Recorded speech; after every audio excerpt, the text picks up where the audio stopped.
श्री शिवाय नमस्तुभ्यम दर्शकों, आप सभी का एक बार फिर से स्वागत है हमारे चैनल हिस्टोरिकल स्टोरी पर। दर्शकों, पंचांग के अनुसार हर साल ज्येष्ठ मास के कृष्ण पक्ष की अमावस्या तिथि को वट सावित्री व्रत रखा जाता है। यह व्रत सुहागन महिलाओं के लिए बेहद महत्वपूर्ण माना जाता है। इस व्रत के प्रभाव से महिलाओं को सुखी वैवाहिक जीवन की प्राप्ति तो होती ही है, साथ ही अखंड सौभाग्य भी प्राप्त होता है। इस दिन वट वृक्ष और सावित्री सत्यवान की पूजा होती है। दर्शकों, आइए सुनते हैं वट सावित्री व्रत की व्रत कथा।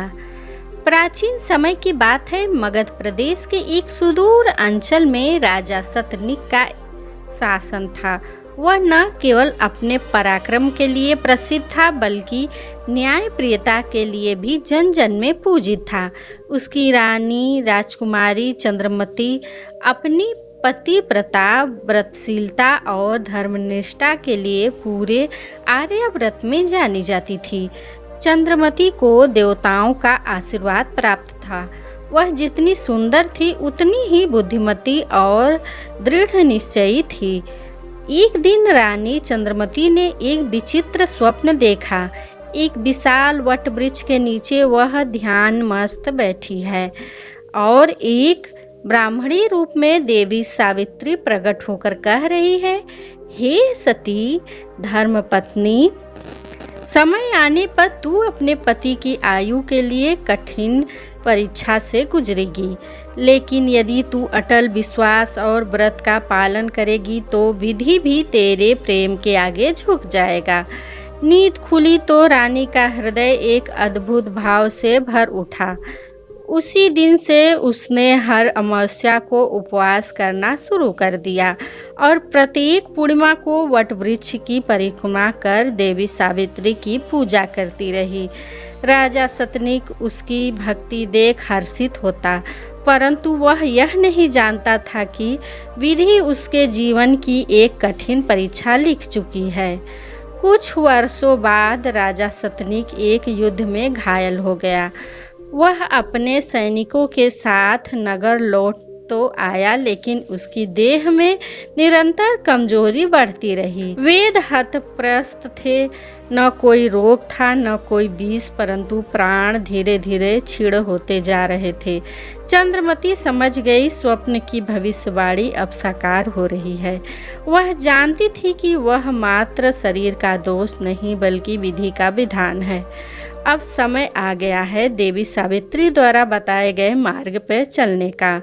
चंद्रमती ने निर्णय लिया कि मैं अपने पति की दीर्घायु के लिए वट सावित्री व्रत करूंगी, परंतु केवल प्रतिकारात्मक नहीं, मैं प्राणों की बाजी लगाकर यमराज से उसका जीवन मांगूंगी। वट सावित्री व्रत के दिन वह प्रातःकाल उठी, गंगा स्नान कर व्रत का संकल्प लिया।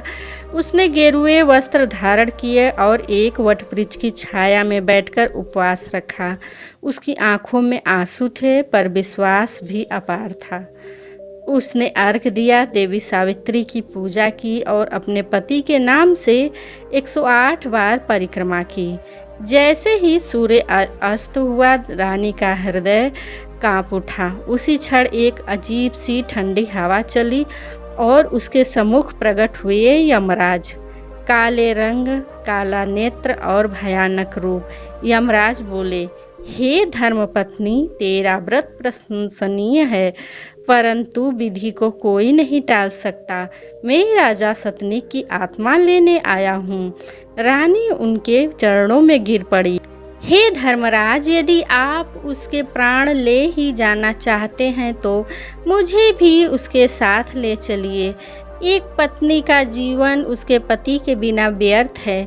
यमराज ने कहा, यह संभव नहीं, तुम्हारा जीवन अभी पूर्ण नहीं हुआ है। चंद्रमती ने फिर यमराज से कहा, यदि आप मेरे पति को नहीं लौटा सकते तो मुझे भी 3 वर दीजिए। पहला कि मेरे ससुराल में सदैव सुख शांति बनी रहे, दूसरा कि मेरे माता पिता स्वच्छ और दीर्घायु रहें, और तीसरा। वह चुप हो गई। यमराज बोले, तुम्हारे 2 वरदान मैं स्वीकार करता हूँ। तीसरा वरदान बताओ। रानी चंद्रमती ने मुस्कुराकर कहा, मुझे संतान का वरदान दीजिए, ऐसा पुत्र जो मेरे कुल को आगे बढ़ाए। यमराज चौंक उठे। यह कैसे संभव है? जब तुम्हारा पति ही जीवित नहीं है तो संतान कैसे होगी? चंद्रमती ने झुककर कहा, हे धर्मराज, आपने ही तो 3 वरदान दिए हैं, क्या आप अब अपने ही वचन से मुकरेंगे? यमराज मौन हो गए। उनका मुख तेज से दीप्त हो उठा। हे सती स्त्री, तूने अपने प्रेम, भक्ति और बुद्धि से मुझे पराजित कर दिया है। जा, तेरा पति जीवित रहेगा।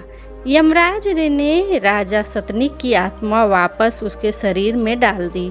कुछ ही क्षणों में राजा ने आंखें खोली। उसकी धड़कनें पुनः चलने लगी और वह धीरे धीरे स्वस्थ होने लगा। जब राजा पूर्णतः स्वस्थ हो गया तो रानी चंद्रमती ने फिर वटवृक्ष की छाया में जाकर देवी सावित्री की पूजा की और उनका आभार प्रकट किया। उसी वृक्ष की छाया में राजा और रानी ने साथ मिलकर यज्ञ किया और संकल्प लिया कि प्रतिवर्ष इस दिन वह व्रत रखेंगे। कुछ वर्षों बाद चंद्रमती को एक तेजस्वी पुत्र की प्राप्ति हुई जो आगे चलकर मगध का महाप्रतापी राजा बना। इस घटना के बाद पूरे मगध में रानी चंद्रमती की ख्याति फैल गई। लोग उसे सावित्री की अवतार मानने लगे। तब से लेकर आज तक महिलाएं वट सावित्री व्रत करती हैं, यह मानकर कि उनकी भक्ति और संकल्प भी चंद्रमती जैसी हो और उनका दाम्पत्य जीवन भी सदा सुखमय हो।